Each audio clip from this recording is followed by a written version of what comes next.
Congressman Murphy here. Heading back to D.C. last night, I was with a group of Jewish friends.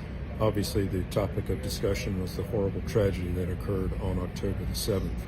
And it was very heartbreaking to listen to their stories. Israel's a small country. Been there a couple times, only about 10 million people. People know each other from across the nation.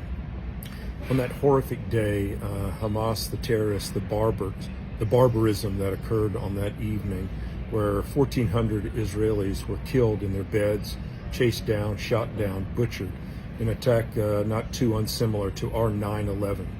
You know, just in comparison, if you think about that, our 9/11, we lost 3,000 Americans in a country of over 300 million.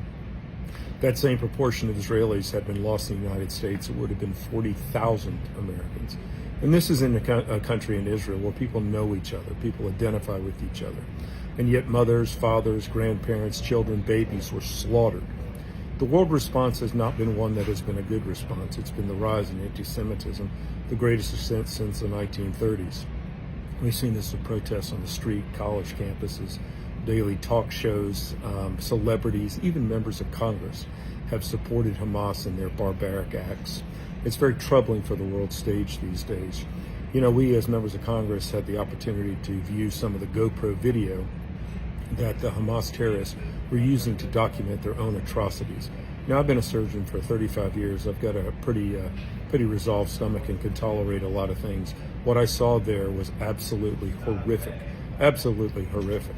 You know, there's been some debate about letting this go on college campuses so that the young students who've been placed in bubble wrap by their professors and everybody else could actually see the true face of evil in this world. Personally, I think they should. Let us just always understand that evil does exist, and evil only understands force. It doesn't understand placation like Neville Chamberlain did with Hitler. We have to stand tough. We have to stand tall in the name of peace. Please know the United States will always be with one of our greatest allies in all the world, and that's Israel.